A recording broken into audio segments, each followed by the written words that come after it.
भारत की भाषा में संदीप भटनागर देखने वाले सभी दर्शकों को मेरा बहुत बहुत नमस्कार है। और आज का दिन एक बहुत खुशखबरी लेके आया है और वो है सीज फायर, जो कि इजराइल और हमास के बीच में कतर और इजिप्ट और यूएस ने मिलकर करवाया है। और दोहा में कतर के प्राइम मिनिस्टर ने यह घोषणा करते हुए कहा है कि इस संडे से, मतलब 2 दिन बाद से ये एप्लीकेबल हो जाएगा। और अभी 2 दिन बाकी है और 2 दिन में फेज 2 और फेज 3 में कुछ चीजें जो डिस्कशन के लिए रह गई हैं वो भी कंप्लीट हो जाएंगी।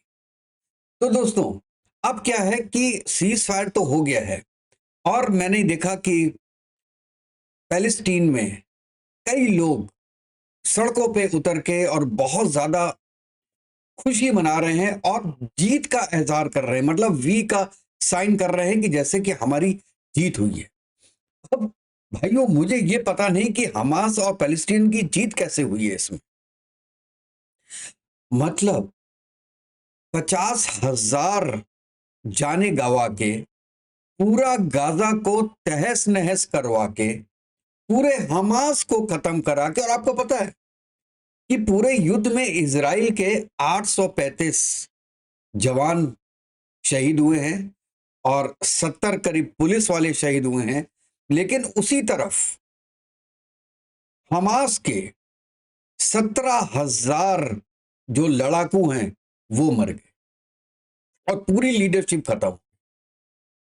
अब अगर पैलेस्टीन वाले इसलिए खुशी मना रहे हैं कि हमास खत्म हो गई, तब तो बहुत अच्छा है। लेकिन अगर वो इसलिए मना रहे हैं कि सीज फायर हो गया और इजराइल हार गया है, तो ये गलत बात। एक छोटा सा क्लिप देखिएगा इनके खुशी मनाने का।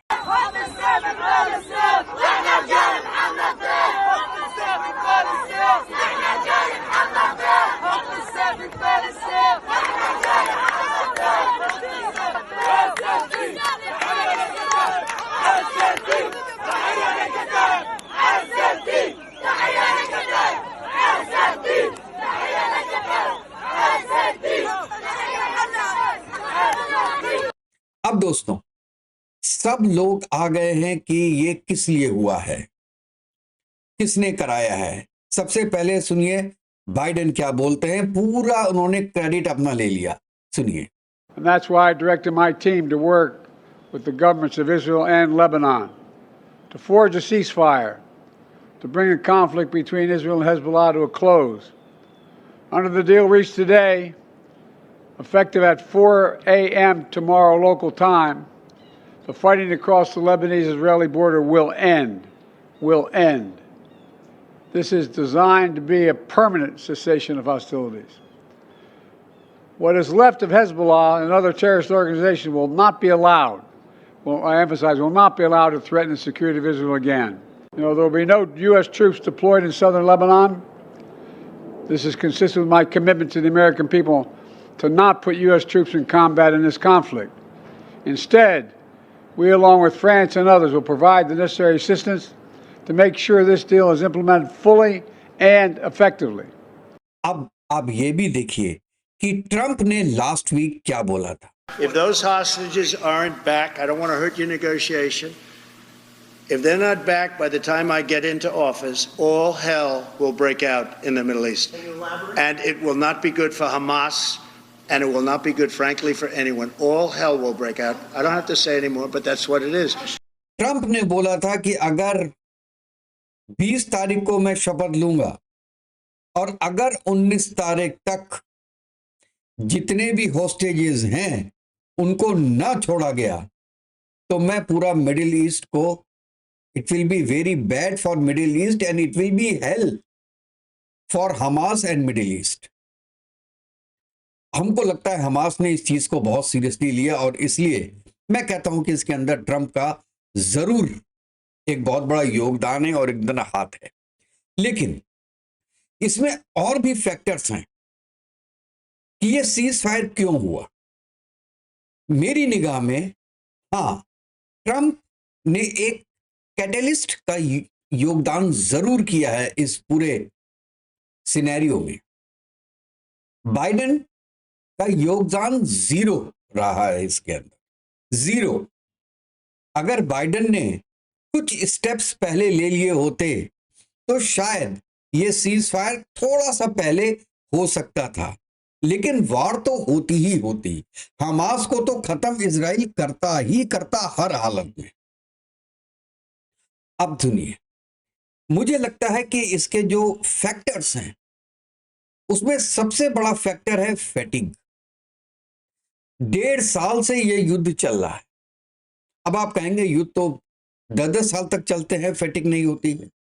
हाँ, जैसे रशिया और यूक्रेन की वॉर, ये क्या है कि एक ने मिसाइल मार दी उधर, दूसरे ने ड्रोन हमला कर दिया। आमने सामने की फौजें बहुत कम इंटरेक्शन हुआ है। लेकिन यहां पे क्या है, यहां पे इजराइल की फोर्सेस गाजा के अंदर हैं, वेस्ट बैंक के भी अंदर हैं। वहां पे डेली की बेसिस पे आर्मी वाले भी मर रहे हैं, लेकिन जान का खतरा तो 24 घंटे है। तो वहां पे अपोजिशन भी है और लोग लड़ने को तैयार नहीं है। वो क्योंकि बेसिकली देखा जाए तो अपनी जान गंवा के अननेसेसरी कोई लड़ने को तैयार नहीं होता है। इसी तरीके का एक रेस्टलेसनेस हो गई थी इजराइल के जो आर्मी है उसके बीच में। तो सबसे बड़ा रीजन मैं समझता हूं कि इजराइल भी चाहता था कि भाई किसी तरीके से हमास खत्म हो और यह युद्ध खत्म हो। और अगर हौतीस और हिजबुल्ला और ईरान इसमें नहीं कूदते तो ये वॉर मैं कहता हूं 2 महीने के अंदर ही खत्म हो जाती, जो इजराइल ने पहले सोचा था। लेकिन ये हुआ नहीं। और चलिए एक बात मैं बताता हूं कि अगर हौतीस, हिजबुल्ला, ईरान और ये आपका हमास, अरे ये एक साथ स्ट्राइक करते इजराइल पे तो ये जो रिजल्ट है हो सकता है कुछ और होता। लेकिन इन्होंने क्या बारी बारी से किया। पहले हमास किया, जब हमास खत्म हो गया तो हिजबुल्ला शुरू हुआ, जब हिजबुल्ला पूरी तरीके से खत्म हो गया उसके बाद हौतीस आ गए। एनीवेज, मैं रीजंस पे आ रहा था। तो एक रीजन जो मैंने बोला वो फटीग था। इजराइल चाहता था कि यार ये किसी तरीके से युद्ध खत्म हो। हमास के चाहने ना चाहने से फर्क नहीं पड़ता, क्योंकि उसने युद्ध शुरू किया था और वो अब था ही नहीं, क्योंकि हमास के भी कम से कम 17-18 हजार लड़ाकू मारे गए थे अभी तक। अच्छा, दूसरा रीजन जो मैं सोचता हूं कि ये युद्ध को खत्म कराने के लिए था, वो था ईरान। ईरान पीछे पड़ गया। शुरू में ईरान ने सोचा कि वो एक तरीके से मुस्लिम उम्मा का लीडर बन जाएगा इजराइल को हरा के अपनी प्रॉक्सिस के द्वारा। लेकिन जब उसने देखा कि उसके तो खुद ही नेता मर रहे हैं, चाहे वो प्लेन क्रैश हो चाहे उसके होटल के रूम में हो, तो उसने कहा कि भैया ये मोसाद से दुश्मनी हम मोल नहीं ले सकते हैं, और वो पीछे हट गया। ये दूसरा रीजन था। अच्छा, तीसरा रीजन ये था कि अब इजराइल की बेइज्जती हो रही थी, क्योंकि अब हमास के लोग तो थे नहीं। अब क्या थे? बच्चे, लेडीज और नॉर्मल पैलेस्टीन्स। अब उनकी डेथ होना शुरू हो गई थी। तो प्रेशर आ रहा था इजराइल पे कि आप इसको खत्म कीजिए। इजराइल खत्म करना चाह नहीं रहा था, क्योंकि वो जानता था कि 20 साल के बाद ये दोबारा उठ जाएंगे ये लोग। तो इंटरनेशनल प्रेशर भी बहुत ज्यादा आ गया था, और इवन आईजे ने तो उनको, नेतन्याहू को कहा था कि कहीं पर भी जाएं तो इनको अरेस्ट कर लिया जाए, क्योंकि यूएस ने बहुत अपोज किया था उसका, आईसीजे का। तो यहां तक नौबत आ गई थी। नेतन्याहू अपोजिशंस भी काफी झेल रहे थे सब जगह। तो यहां पे क्या हुआ कि ट्रंप का आना और ट्रंप का धमकी देना एक कैटलिस्ट बन गया, कि ये मौका मिल गया सबको मिलके कि अब इस वॉर को खत्म करे जाए। जो लोग मर गए वो तो मर गए। अब एक एक जो प्रिजनर्स हैं उनको इजराइल छोड़ेगा, और एक एक जिनको हमास ने पकड़ के रखा हुआ है उनको हमास छोड़ेगा, इवन बॉडीज देगा। और एक सबसे बड़ी बात जो, अच्छा, एक मैंने वीडियो बनाया था जिसमें मैंने पूरे टर्म्स एंड कंडीशंस लिखे थे कि क्या टर्म्स एंड कंडीशंस हैं। आप इसके पहले का वीडियो जाके देख सकते हैं, 2 दिन पहले का। उसमें यह है कि फेज 1, फेज 2, फेज 3 में होगा, फेज 1 में क्या होगा, फेज 2 में क्या होगा, फेज 3 में क्या होगा, कैसे कैसे लोग छोड़े जाएंगे और उसमें क्या क्या है। और उसमें एक सबसे बड़ी बात है कि इजराइल ने यह लिखा है कि हमास अब दोबारा अपनी कैपेबिलिटी बिल्डिंग नहीं करेगा। अगर हमास ने दोबारा गाजा स्ट्रिप में या वेस्ट बैंक में अपनी कैपेबिलिटी बढ़ाना शुरू किया और इजराइल को पता चला तो ये सीज फायर उसी दिन खत्म हो जाएगा। ये दोस्तों एक बहुत बड़ी बात है। तो इससे मुझे लगता है कि अब इस वॉर का द एंड है और एक एमिकेबल सॉल्यूशन निकलेगा। जो अब्राहम रिकॉर्ड है उसके पैरेलल, और एक जो 2 नेशन थ्योरी वहां पे कर रहे हैं कि भाई एक अलग स्टेट होना चाहिए पैलेस्टाइन का, वो भी कार्यान्वित होगा।